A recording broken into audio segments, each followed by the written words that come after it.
Some of the earlier characters that had been played around with, some of them again just didn't feel right for the time period.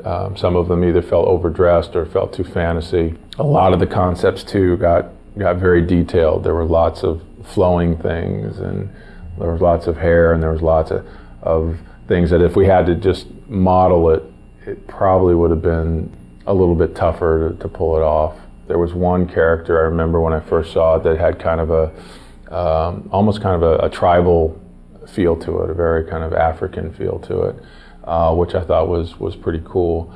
Didn't say Greek, but at the same time when I looked at that, I thought, that would be a pretty cool character to work with. We went through images of the lone wolf kind of characters where you might have a hero with a little baby or a dog on his back. So just to kind of give something different, about the character and something that you can kind of relate to. One of the original concepts behind the hero for God of War was to come up with a guy who was, his whole face was encased in a mask. And we thought that going with a mask would be being able to paint his face in broader strokes so that when you were playing the game, he still had a lot of personality and you could still sort of read that when you saw the mask. But when we actually got it in the game, it ended up feeling very soulless and it didn't feel like the guy had a personality. That was always one of the big elements that we were dealing with, and it was difficult because, we would often hear, it's not Greek enough, and we're like, what does that mean? I'm using a actual, sometimes because we'd take it right from a Greek, some Greek sources, and it's very Greek. But I think what we really started seeing was, okay, no, it's not Greek enough according to what the general public knows, and that's kind of what we had to go towards. These are again.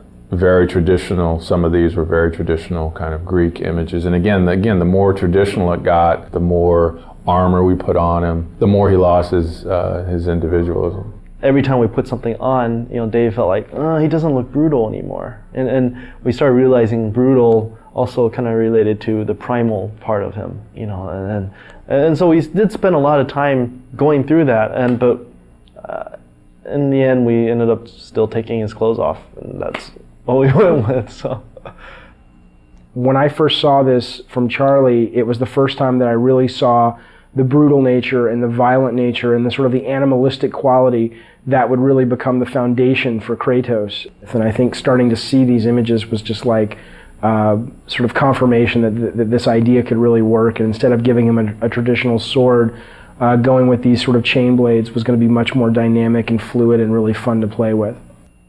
The main goal for the character in the game was always to create someone that looked really brutal and really nasty and really violent. Instead of sort of going down the traditional route of a iconic Greek hero with the plume helmet and the skirt and the toga and the sandals, we wanted someone who really made the player feel like he was being able to unleash his dark side. So the idea was always, how can we make him look more brutal? How can we make him look more violent and impulsive and nasty? And that desire always superseded sort of historical accuracy. So while you look at this guy and he may not totally feel at home in ancient Greece from a costume standpoint, I think he achieves the greater purpose, which is to give players a character that they can play who really does let them just go nuts and unleash the nasty fantasies they have in their head.